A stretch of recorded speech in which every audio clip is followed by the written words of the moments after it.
Hello everyone. Today I'm going to be decoding part of Matthew because I found a part of Matthew that is horribly interpreted,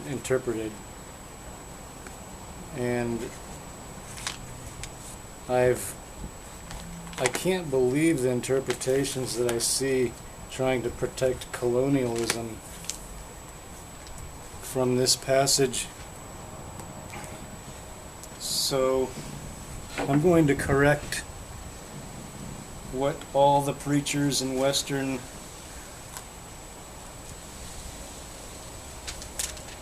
propagators of this material, they've all got it completely wrong. And it's the obvious thing, of course, is they have left out meditation completely.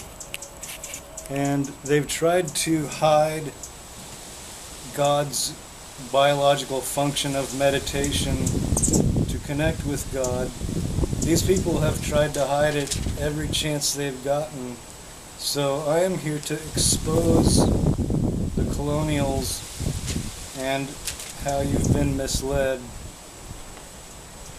This is going to be the Eight Woes, Matthew 23:13. And I'm just going to start off like this.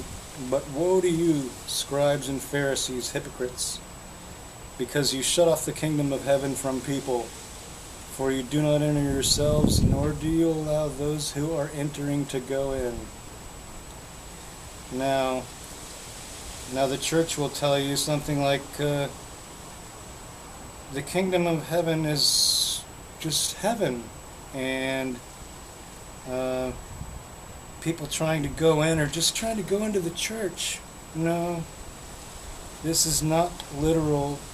This is talking about meditation, and when it's talking about the kingdom of God, that is the part of your meditation where you connect to God. Okay.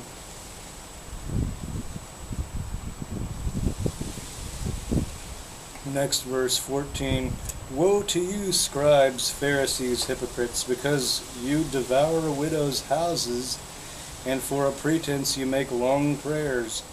Therefore you will receive greater condemnation. Now this is talking about how organized religion, they even take people's houses. They'll be more than willing to become an investor, right?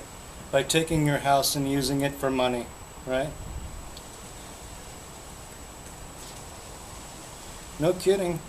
Like Jesus says, if you got money, give it away to somebody that you know is not going to be able to give it back to you to help them, okay?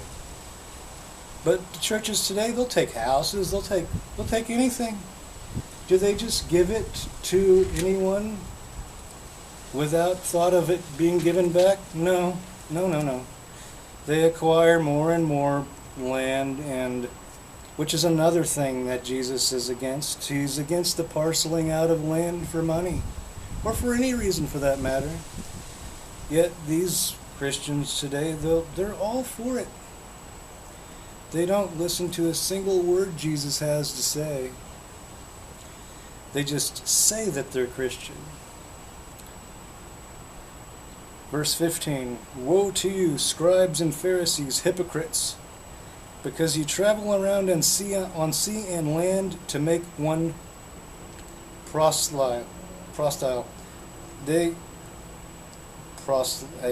This is meaning just to assimilate. Nobody even uses this word anymore at all. So, woe to you, Pharisees, hypocrites, because you travel around on sea and land to make one assimilate, and when he becomes one, you make him twice as much a son of hell as yourselves. Now, this is speaking directly to colonialism, whether it be the Romans back when they colonized the world, whether it be the Spanish when they colonized the world, or the British when they colonized the world, or the Americans when we colonized the world. This is talking about countries going around and telling people your new religion is this. They're making people assimilate to the new religion. And unfortunately, the Romans corrupted Christianity and did away with meditation and people's connection to God. So starting with the Romans, more or less, Christianity has been corrupted in this fashion. What Christ focused on primarily, people in their meditation and their connection to God, has been corrupted, and that has been transformed into people just sitting on the side of their bed and making some kind of little prayer before they go to bed or something like that. So colonialism disconnects people from God, and that's why it's condemned. It's a known common thing. Even 2,000 years ago they wrote about it. So sometimes they speak about, like in Daniel, they speak about the progress of people. They speak about people going to and fro constantly. This is talking about people commuting to work, right? This is the strange way they try to explain the way things are now back in the past. And here is the same sort of thing. They're explaining colonialism by countries traveling around on sea and land and making everyone assimilate to a certain way. But you will never hear a Western preacher or anybody make this statement, that this is talking about colonialism and condemning it. Okay? So people have been fooling themselves. And here it says too, right? Woe to you, scribes and Pharisees, because you're lying to the people, right? And these Christians will read this to you and say it means something different. Don't believe them. This is condemning colonialism and colonization and the converting of people of their own faiths, like the Native Americans, to this new fake faith, which eliminates meditation and forms of meditation that connect people to God, or the Maker, whatever you want to call it. It's all the same.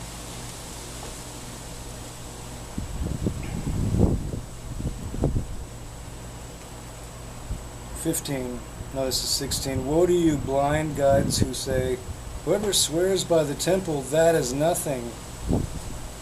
But whoever swears by the gold of the temple is obligated. Now this is trying to tell you that the blind people, the ones that don't know God, that have not meditated, have not connected to God, these are people blinded by the material world. So they're trying to say, it's not the temple that you're obligated by, it's the gold. So they're just being materialistic and stupid. 17. You fools and blind men, which is more important, the gold or the temple? So the temple is yourself, your body. You use your body to reach God's kingdom in your mind as you meditate. So Jesus here is just saying, it's not the gold, you fools. It's you, your spirit, you connecting and working through your meditation and working with God to become a better person. 18. And whoever swears by the altar, that is nothing. But whoever swears by the offering on it is obligated.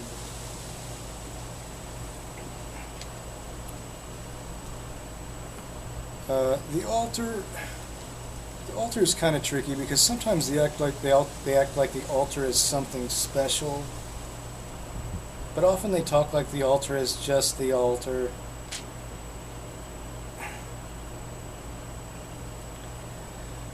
The offering on it is usually a burnt offering of some sort that just goes up in smoke.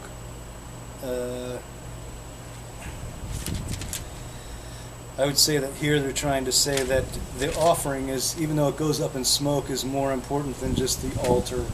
The altar is just like a location almost, or something like that, it seems. They kind of try to devalue it because it is sort of a ritualistic thing, I think. Anything that's ritualistic like that and doesn't have concrete meaning is devalued in Jesus' teachings.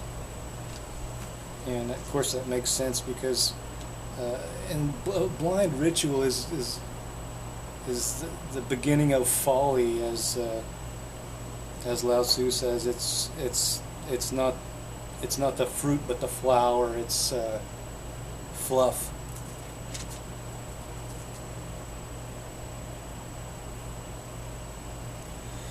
Therefore, whoever swears by the altar swears both by the altar and everything on it.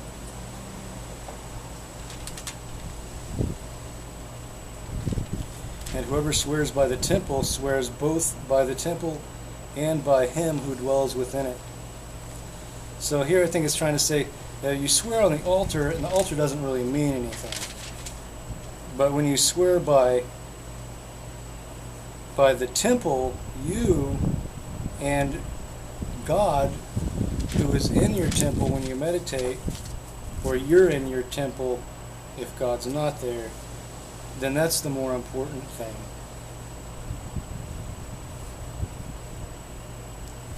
(22) And whoever swears by heaven swears both by the throne of God and by him who sits upon it. I think that what this is saying is that when you're in your meditation and God is with you, and you swear in that place, then it's more meaningful, and you're going to be more obligated than if you just say something, I swear to whatever, like normally, like you're not in meditation. When you're in meditation and connected to God, you have to be very respectful. You don't feel anything hateful. You don't have hate within you, or you probably won't even get there in the first place. But if you do decide to have a tantrum in your meditation somehow or something, it's very disrespectful. And the same thing as it's saying here, if you swear by something, then it's going to mean something, and you're going to be held to it.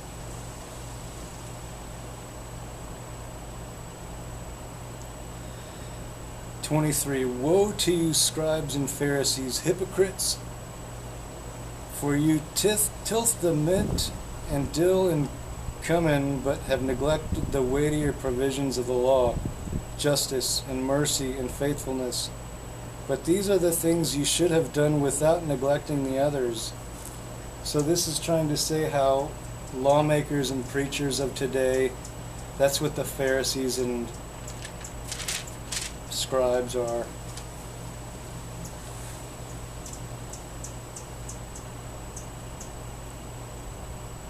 So it's saying that they're making things look nice, and they're putting on the dog and pony show like they do in the government all the time. And they say, oh, trust us, we're fixing things, we're doing stuff. But you notice they don't do anything hardly. So it's saying that they're making things look nice and putting on a show, but they're not actually doing anything. They're not actually carrying out any justice, and they're not being faithful. They're just being, like what this says here, sons of hell, because they're not people of God. And like it said with the colonial part, it says the people that you convert, you make them twice as much a son of hell as yourselves, because you've taken them away from God, and then you've given them a fake God, or you've told them that they can't it basically demonized meditation and said that that's,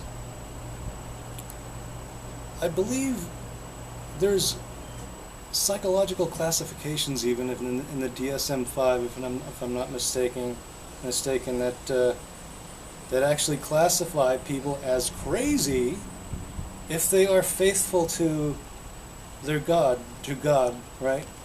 So, yeah, it's officially condemned medically in the DSM-5 that being religious is bad, right?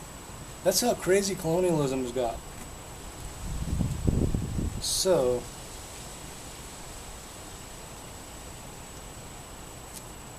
"24. You blind guides who strain out a nine and swallow camel." Well, I don't know if the politicians swallow camels, but that's certainly possible.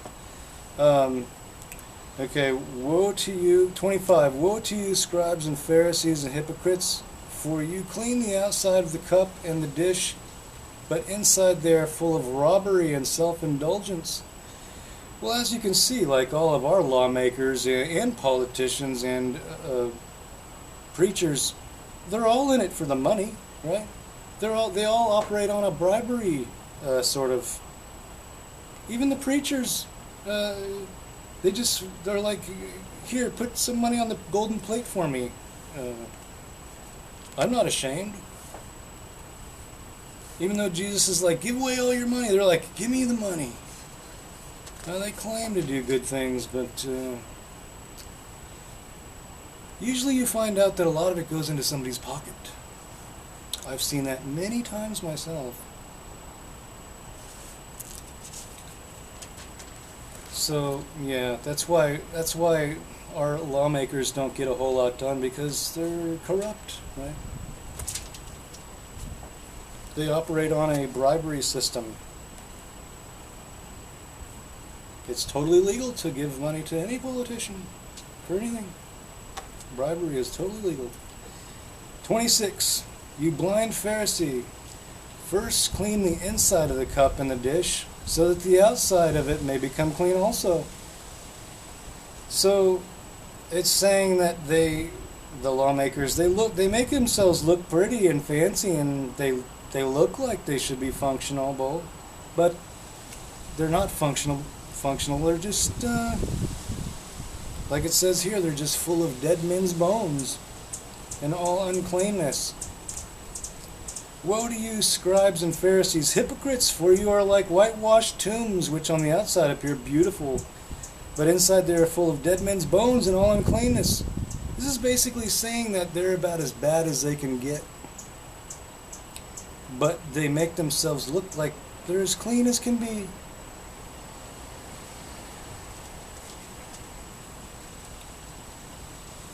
"28. So you, too, outwardly appear righteous to men, but inwardly you are full of hypocrisy and lawlessness."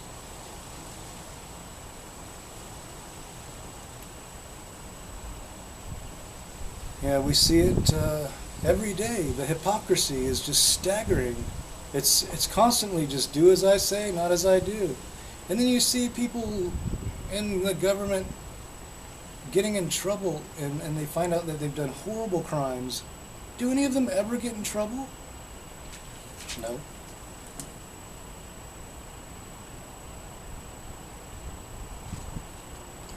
Woe to you, scribes and Pharisees, hypocrites, for you build the tombs of the prophets and adorn the monuments of the righteous. So these people are, so this is saying that they act Christian, they act righteous, but they're not at all. It's just a dog and pony show.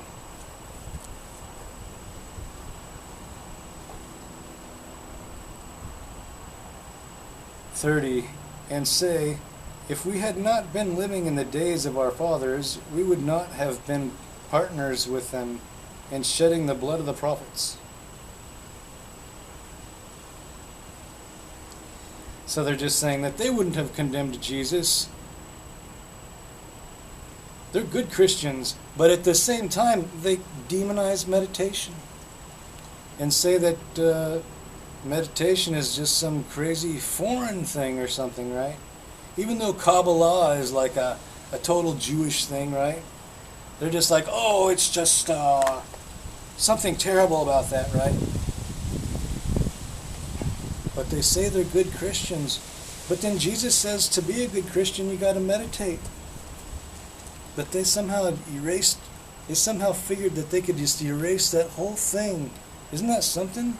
They figured they could just erase man's natural connection to God, and nobody would even know. They would just keep everybody so busy that nobody would even wonder what was going on, right?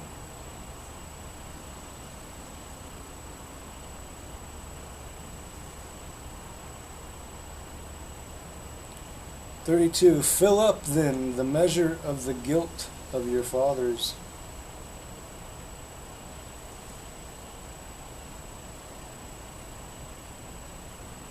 I think that's just saying they're guilty.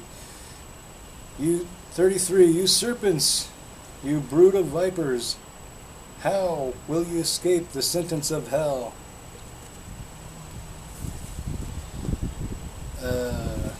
You see, that's the dilemma, right? They've demonized meditation, but that's their only way to save themselves. So what are they going to do now that they've demonized the one thing that can save them? So let me just say that when you do something like that, like demonize meditation openly, and then you try to connect to God through meditation and make that work, God's going to deny you, okay? Because of what you've done, obviously, right? Let's see here. 34. Therefore, behold, I am sending you prophets and wise men and scribes. Some of them you will kill and crucify. Some of them you will scourge in your own synagogues and persecute them from city to city. So this is saying when times get tough, when civilizations fall, the colonials will blame the Christians and the spiritual people. Because it's the spiritual people that are telling them, hey, you're going against God's will here, so of course you're going to fail and you're going to become a demon yourself, right? You're doing the opposite of what Christ wants here. You're being like antichrists. In fact, they even try to follow antichrists. And so those that they begin to demonize are the God's worshipers, of course, because they want their so-called civilization to keep going, and they see God and God's people as the ones destroying it. When it only fails because man's way, man's greedy direction is a failure of a direction, and of course it's going to fail. When you do things for the wrong reason, you naturally fail. But some people just don't understand this at all. Some people don't seem to want to understand what's right and wrong too. It's kind of interesting. But it's said that Satan helps blind everybody. So, and the only way to see past things is to be on God's side and to have God's sight. I guess that's part of it. I can't really say what it's like to be completely blinded by the devil. I wouldn't want to know. But I guess it's out there. 35. So that upon you may fall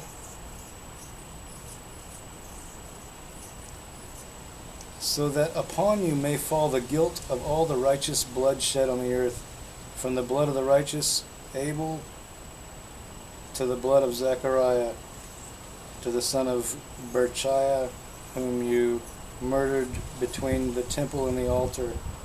Ooh. That almost sounds like these people got murdered when they were meditating. That's probably especially offensive to God as well, I would imagine.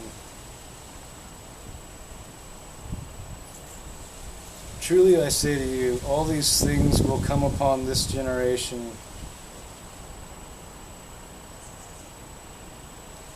I think what this is saying, I think this is trying to describe the end time stuff. Some people say that it's trying to describe the Romans. Some of that sort of fits. I don't think it really matters too much, because what it's really trying to say is that colonialism is a real problem, and all these things are effects of colonialism, and this is what colonialism does, more or less. It's a consistent pattern.